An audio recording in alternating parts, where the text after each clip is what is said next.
বন্ধুরা, বহু পরীক্ষার্থী গতকাল থেকে একটা প্রশ্ন আমাকে বারবার করে জিজ্ঞাসা করে আসছে। সেটা হচ্ছে যে ওবিসি শংসাপত্র বাতিলের যে নির্দেশিকা জারি হয়েছে আমাদের রাজ্যের হাইকোর্ট থেকে, তারপরে একটা প্রশ্ন বহু পরীক্ষার্থীর মনে আসছে। অনেকেই বলছেন যে আমরা ডিমোটিভেট হয়ে গেলাম, তাহলে কি হবে। অনেকে বলছেন যে স্যার আমরা কি তাহলে আর WBCS এ বসতে পারবো না, কারণ আমার বয়স তো 36 বছর পেরিয়ে যেতে চলেছে, তাহলে কি লেখাপড়া ছেড়ে দেবো। এরকম বহু প্রশ্ন বহু পরীক্ষার্থী আমাকে জিজ্ঞাসা করছে।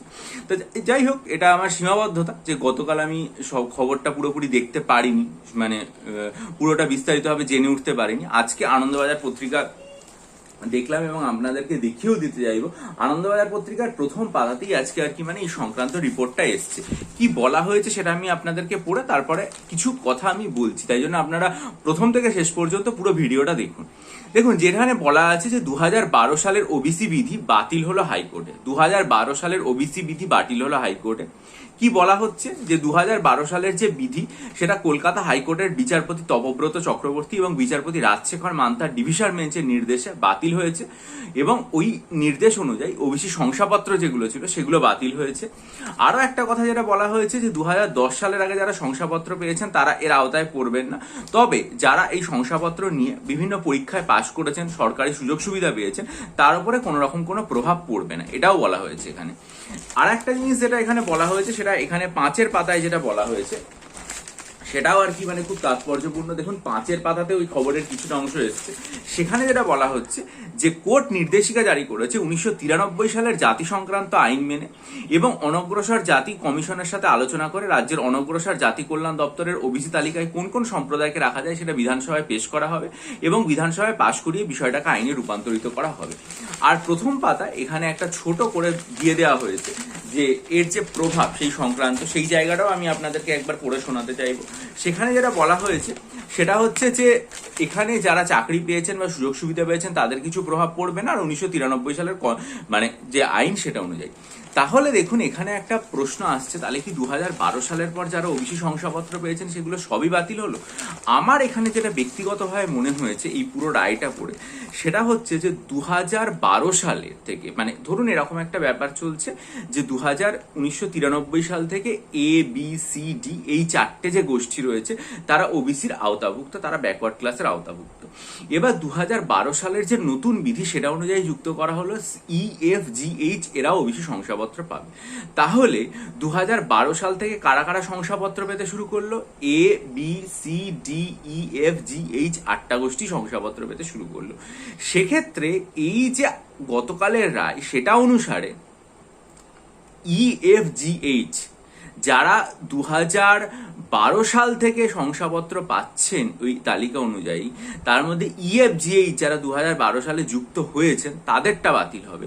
আমার মতে কখনোই এটা নয় যে যারা 1993 সাল থেকে পেয়ে আসছেন অর্থাৎ ABCD তাদেরটা কিন্তু বাতিল হবে না। কেন হবে না সেটাও কিন্তু এখানে খুব স্পষ্টভাবে বলে দেওয়া হয়েছে যে 1993 সালের যে নিয়ম সেটাই কিন্তু মূল নিয়ম এবং সেটার উপর ভিত্তি করেই সবকিছু হচ্ছে। ফলে 1993 সালের গোত্রে যারা যারা ওবিসি তালিকাভুক্ত ছিলেন তাদেরকে কিন্তু কোনো অবস্থাতেই আর কি বাতিল করা হচ্ছে না। 2012 সালের বিধি অনুযায়ী যারা নতুন করে অন্তর্ভুক্ত হয়েছেন তারা বাতিল হচ্ছেন এই রায়ে, কিন্তু কোনো অবস্থাতেই 1993 সালের থেকে যারা রয়েছেন, ধরা যাক 1993 সালে ক, খ, গ, ঘ, ঙ এই 5টা গোষ্ঠী অন্তর্ভুক্ত ছিল। 2012 সালের যে নিয়ম সেটা অনুযায়ী চ, ছ, বর্গীয় জ, ঝ এবং ঞ এরা 5 জন অন্তর্ভুক্ত হলো। তাহলে 2012 সাল থেকে শংসাপত্র কারা পাবেন? ক, খ, গ, ঘ, ঙ, চ, ছ, জ, ঝ, ঞ এই 10টা গোষ্ঠী পাচ্ছে। এখন গতকালের যে রায় সেটা অনুযায়ী 1993 সাল থেকে যারা পেয়েছিলেন অর্থাৎ ক, খ, গ, ঘ, ঙ তারা কিন্তু কোনো অবস্থাতেই বাতিল হচ্ছেন না। বাতিল হচ্ছেন কারা? যারা 2012 সালে নতুন বিধি চালু হওয়ার পর চ, ছ, বর্গের জ, ঝ, ঞ পাচ্ছেন তারা। কারণ যদি 1993 সালের যে আইন সেটা বাতিল করে দেওয়া হতো তাহলে তো খুব স্বাভাবিকভাবে 1993 সালেরটাকে বেস হিসাবে ধরাই হতো না। অথচ এখানে স্পষ্ট কালকে নির্দেশিকা জারি হয়েছে যে যারা 1993 সালে আইন মেনে এবং কমিশনের সাথে পরামর্শক্রমে নতুন আইন তৈরি করা হবে, সেটা বিধানসভায় পেশ করা হবে এবং তারপর সেটাকে পাশ করা হবে। অর্থাৎ 1993 সালের যে আইন, এটা কিন্তু একটা বেস আইন, এটাই কিন্তু মূল ভিত্তিভূমি। সুতরাং 1993 সালের নীতি অনুযায়ী যারা যারা ওবিসি শংসাপত্র 2015-16-তে পেয়েছেন, আমার এইটুকু পড়ে যা মনে হয়েছে সেটা কোনো অবস্থাতেই বাতিল হবে না। ধরা যাক যে ব্যক্তি, তিনি 1993 সালের যে নীতি সেটা অনুসারে মানে শংসাপত্র পেয়েছেন 2017 সালে, তাহলে কি তারটা বাতিল হবে? কখনোই না, কারণ তিনি তো 1993 সালের যে আইন সেটার ভিত্তিতে শংসাপত্র পেয়েছেন এবং সেটাই মূল ভিত্তিযুক্ত আইন, ফলে সেটা বাতিল হবে না। এবার ধরা যাক কোনো একজন ব্যক্তি 2014 সালে শংসাপত্র পেলেন, ধরা যাক তিনি ব্যক্তি এবং তিনি আর কি মানে 2012 সালের নিয়ম অনুযায়ী পেলেন, বা ধরা যাক বর্গের ব্যক্তি যিনি 2012 সালের নীতি অনুযায়ী পেলেন, তাহলে তারটা বাতিল হয়ে যেতে।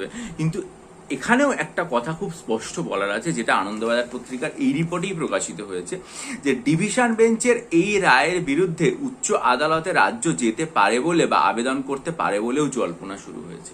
আবারও বলছি, 2012 সালের এই যে ওবিসি বিধি হাইকোর্টে বাতিল হলো, এটার বিরুদ্ধে ডিভিশন বেঞ্চের এই রায়ের বিরুদ্ধে রাজ্য উচ্চ আদালতে আবেদন করতে পারে বলেও জল্পনা শুরু হয়েছে। এখন তো এরকম বহু ক্ষেত্রেই হয়, আমরা জানি সংবিধান পড়ে যে নিম্ন হাইকোর্টের রায় নিম্ন আদালতের রায় উচ্চ আদালত পরবর্তীকালে স্টে দিতে পারে, সেটা বাতিল করতে পারে, সেটা পরিমার্জন করতে পারে, সবকিছু করতে পারে। এখন রাজ্য সরকার যদি এটার বিরুদ্ধে উচ্চ আদালতে যায়, তাহলে আর কি মানে সেখানের পরিমার্জন বা পরিবর্তন হতে পারে, বা এটাকে স্টে আসতে পারে, বা নতুন কিছু অর্ডার আসতে পারে। সুতরাং আমি তোমাদের একটা কথাই বলবো, এই মুহূর্তে আজকের দিনে দাঁড়িয়ে, কাল থেকে তো আমাকে বহু পরীক্ষার্থী একটা কথা জিজ্ঞাসা করছো যে তাহলে কি আমরা প্রিপারেশন ছেড়ে দেবো, কারণ অনেকের বয়স হয়তো 35, অনেকের বয়স 34, অনেকের বয়স 36, তারা তো ওবিসি সার্টিফিকেট থাকলে 3 বছরের সুযোগ সুবিধা পান। ফলে তাদের একটা জিনিস মাথায় আসে যে তাহলে আমরা কি করবো, আমাদের কি তাহলে লেখাপড়ার আর দরকার নেই? আমি বলবো না, এখনই এই সিদ্ধান্ত নেওয়ার দরকার নেই।